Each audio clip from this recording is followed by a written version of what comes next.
Hey, hey, hey, Uncle Mark in the mothership. 3-string cigar box guitar. This is part 2 of Blowing in the Wind.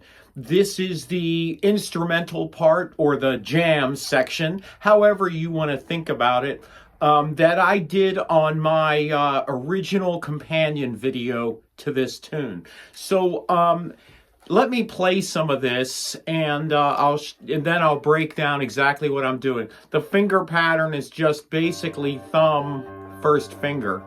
And so I'm going to be flipping around trying to get those notes. So it's not actually, you know, thumb, D, thumb, G, thumb, D, thumb, G, right? So it's going to be flipping around a little bit, and I'll show you how I do that. So let me show you what I did, and then we'll move on from there.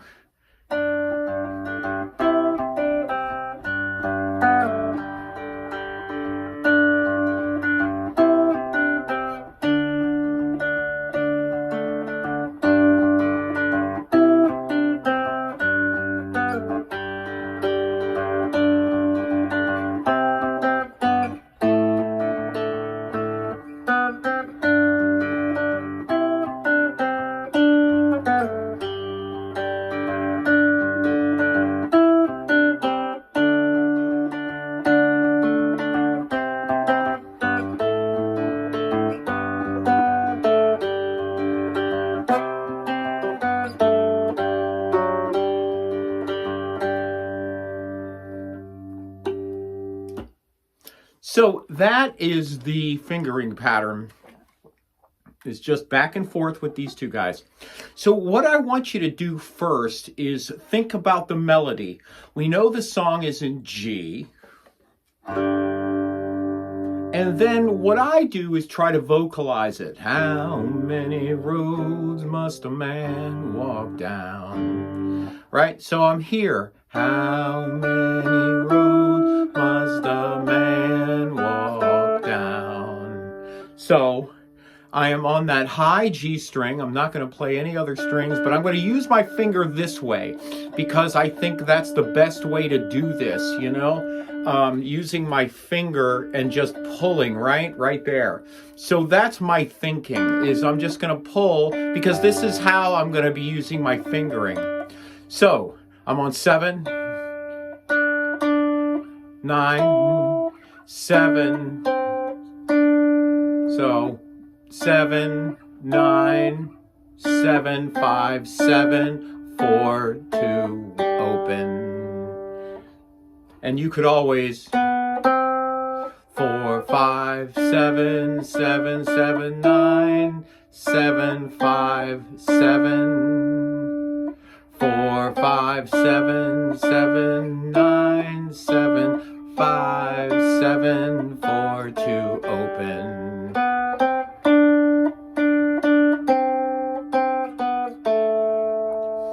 This is why it's important to start using your ears as opposed to tabs, because I can actually vocalize this and be, how many roads are a man walk down before you can call him a man? Yes, and how many seas must the white dove sail before she sleeps in the sand?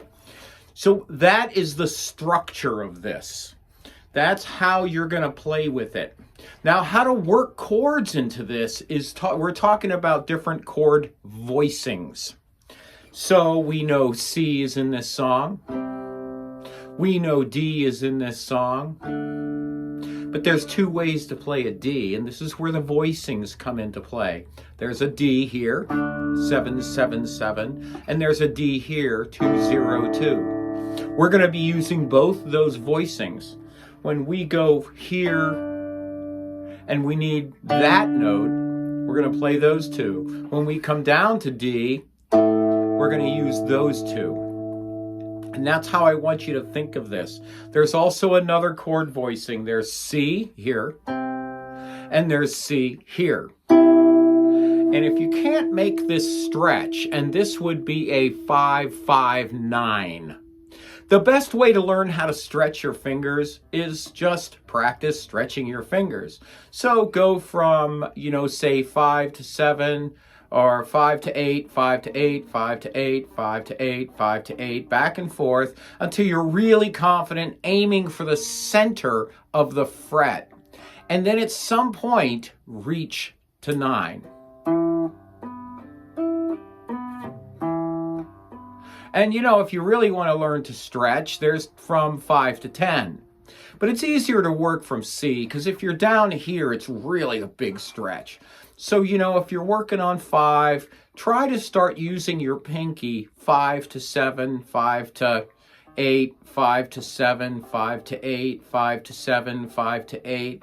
So a good exercise would be 5, 7, 5, 8, 5, 9, 5, 10, 5, 9, 5, 8. And those exercises will put you in a space where you can grab this. Or you could just, okay? So you can just grab it with your finger. And that's fine too. I just want to show you that this is a possible way of doing this. So we are starting here. How many? And then we're going to play the C chord and that E note. And then come back. So.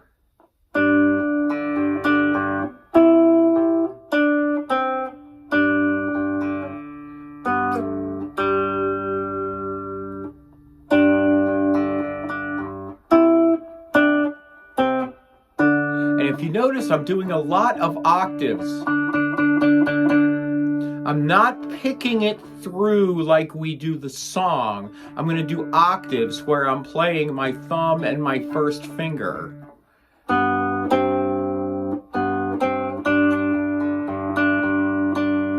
And I retreat back into that picking when I can.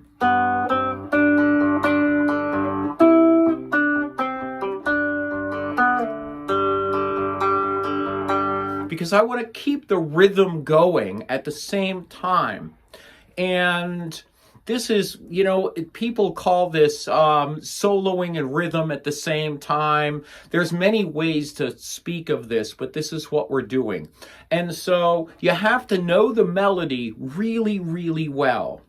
And so when I need this note, I am going to play my D down here. When I need this note coming up from here, I'm going to play that D.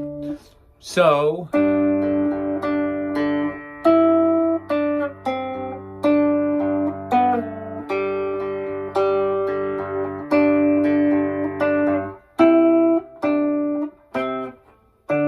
like right there. So that means you're switching and toggling from the C 555 to the 7-7-7-7. And I can use that as a chord shape as well. So anytime I'm using a chord shape, I am going to finger pick it.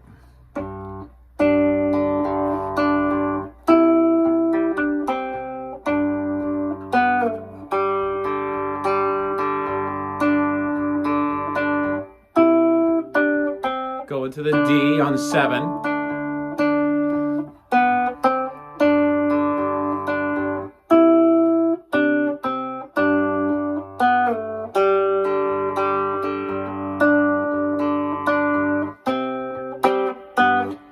D on 2-0-2.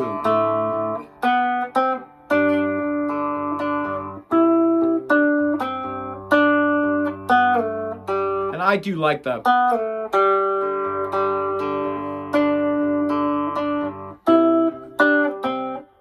D on 7-7-7. C, D. So you're going to go C, play this B note to that D,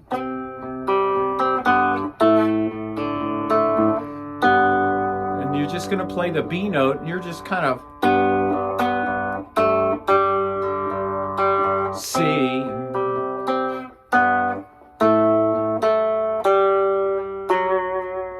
play this F sharp to round it out. So it's...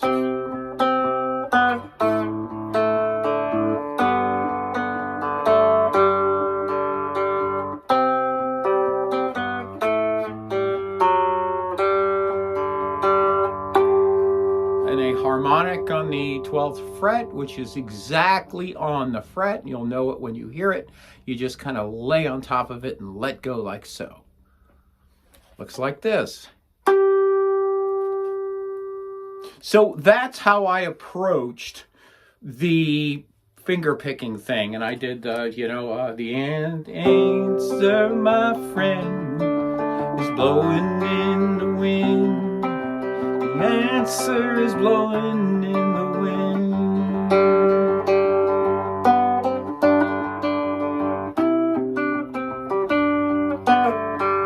And that's what I did in the middle of the tune. So I really, really like that. It's fun to explore using chords and finger picking and using individual notes. If you wanted to do a cheaper version of this, you could just...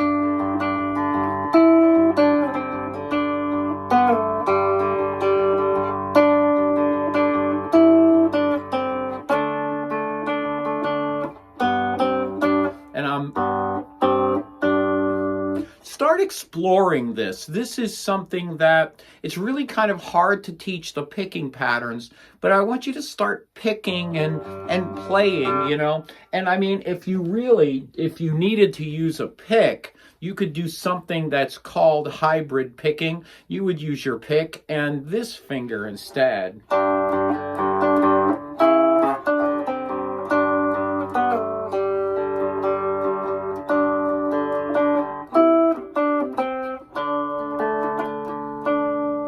I don't do much of that when I play 3-string, but you may want to give that a go too. That's another option if you're a pick player.